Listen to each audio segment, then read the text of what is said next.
আজকে আমি রান্না করব পোলট্রির ঠ্যাং মুড় চটপটি বানাবো। তো এখন এদিকে দেখো জল গরম হচ্ছে, ঠ্যাং মুড়গুলো ছোলা হবে বালকগুলো, তারপরে দেখাবো যে আজকে রান্নাটা কেমন হচ্ছে। তো ভিডিওটা দেখতে থাকো আর দেখে নাও কী কী এনেছি চটপটি বানানোর জন্যে। দেখিয়ে দাও পোলট্রির ঠ্যাংগুলো, ওগুলো ছোলা হবে, এর জন্য জল গরম হচ্ছে, এদিকে আমি জল গরম করছি। তো ভিডিওটা দেখতে থাকো। আমি এখন করে নিয়ে গেলো, তারপরে দেখাচ্ছি রান্নাটা। তো গরম জলের মধ্যে এগুলো দিয়ে দিয়েছি, দেখতে পাচ্ছ কত সুন্দর ছোলা যাচ্ছে। গরম জল দিয়ে ভালো করে পরিষ্কার করে ধুয়ে নিতে হবে। এই যে পোলট্রির পাগুলো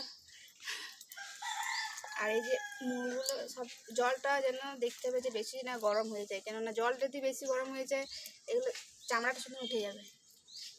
এগুলো হালকা গরম আছে মিডিয়াম, তাই পালকগুলো খুব সুন্দরভাবে উঠে যাচ্ছে। আর এরকমভাবে তোমরা যদি ঘরে বানাতে চাও এরকমভাবে ছাড়াই নেবে, তারপরে একটু ভালো করে সব ছাড়ানো হয়ে গেলে একটু গরম জল দিয়ে ধুয়ে নিতে হবে। মশলা আছে এখানে, এই যে সব কিছু একসঙ্গে বাটা আছে, জিরা লঙ্কা ধনে সব কিছু, আর এখানে আদা রসুন বাটিছি এটাতে। আর এখন পেঁয়াজ কুচি করবো আর লঙ্কা কুচি, তারপর রান্নাটা দেখাচ্ছি কী করে রান্না করছি। যেগুলো পরিষ্কার করা হচ্ছে তাওয়াতে গরম জল দিয়ে ভালো করে ধুতে হবে। পোলট্রির বুটি এটা, পোলট্রির ভুটিতে ভালো করে পরিষ্কার করে ঠান্ডা জলে তাওয়াতে গরম জলে ধুয়ে তারপর রান্না হবে। আছে এখনো তিনটা পোলট্রি আছে, বুটি আছে, ভুটি ছিল তো দুটো আছে। আর এগুলো পরিষ্কার করা হয়ে গেছে। এটা পরিষ্কার করা হয়ে গেছে। কাটা হবে। এখানে ঠান্ডা জল আছে নাকি? হ্যাঁ, ঠান্ডা জলে ধুয়ে নেওয়ার পর আবার গরম জলে দিতে হবে। গরম জলে ভালো করে পরিষ্কার করে তারপরে রান্না হবে। তো এগুলো পরিষ্কার করে ধোয়া হয়ে গেছে, দেখছো কাটা হয়ে গেছে। এরপর আমি এটা রান্না করব। এখানে সব কিছু রেডি করে নিয়েছি, পেঁয়াজ লঙ্কা কুচি আদা রসুন বাটা, এতে মশলা বাটা আছে। চলো এখন রান্না শুরু করব। কড়াইটা গরম হয়ে গেছে, তেল দিয়ে দিচ্ছি কড়াইয়ের মধ্যে। তেলটা গরম হয়ে গেছে, তেলের মধ্যে পেঁয়াজ দিয়ে দেবো। পেঁয়াজটা হালকা করে একটু ভাজবো, লাল করে। দেখছো পেঁয়াজটা এখন ভাজা হয়েছে কড়াইয়ের মধ্যে। তারপর আদা রসুন কাঁচা লঙ্কা সব দিয়ে দেবো। পেঁয়াজটা লাল করে ভাজা হয়ে গেছে, তারপরে এর মধ্যে দিয়ে দিচ্ছি আদা রসুন বাটা কাঁচা লঙ্কা কুচি। এটা একটু অল্প করে এটা একটু ভেজে নেব।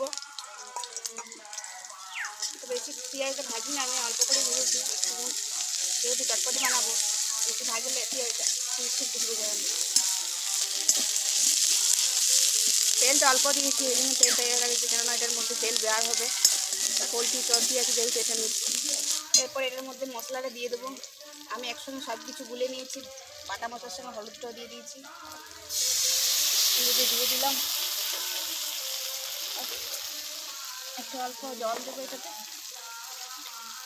তারপর ভালো করে মশলাটা কষে নেব। আর কষা হলে তেলটা বের হবে মশলা থেকে, তারপরে মশলাটা দিয়ে দেবো মাংসটা। তো দেখছো মশলাটা আমার কষা হয়ে গেছে, মশলা থেকে তেলটা বেরিয়ে এসছে। এরপরে এটার মধ্যে আমি দিয়ে দেবো, এরকম মশলার মধ্যে তেলটা বেরিয়ে এলে তারপরে দিয়ে দেবো মাংসটা। এটা আমি এখন দেবো এটার মধ্যে, মশলার মধ্যে দিয়ে দিচ্ছি। তারপরে এটা ভালো করে মশলাটা এটার সাথে মাছটা করে মিক্স করে নিতে হবে। এটা মিক্স করে নিই, তারপর একটু কষবে,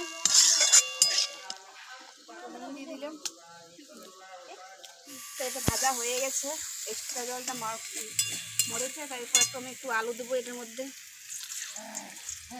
ভাজা হওয়ার পর দুটো আলু সিদ্ধ আমি করে নিয়েছিলাম আগে, দুটো আলু সিদ্ধ আমি এটার মধ্যে অ্যাড করে দিচ্ছি। আলুটা দিলে একটু ভালো হয়, তারপরে একটু মাখা মাখা হবে। তোমরা চাইলে না দিতেও পারো। অল্প একটু জল দেবে এর মধ্যে, আর একটু মানে কষে নেবো জল দিয়ে। অল্প জল দিয়ে দিলেন এটা, তারপর একটু মানে আলুর সঙ্গে একটু মশলাটা মাংসটা একটু কষে নেবো।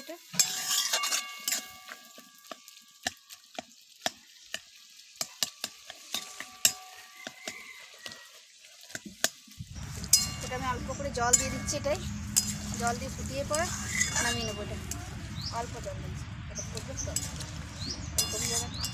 এটা রান্না হয়ে গেছে আমার, একটু বেশি ঝোল করা নেই, অল্প। আলুটা দেওয়া আছে, ঠান্ডা হলে এটা একটু বসবে। তো এটা আমি নামিয়ে নিচ্ছি এখানে।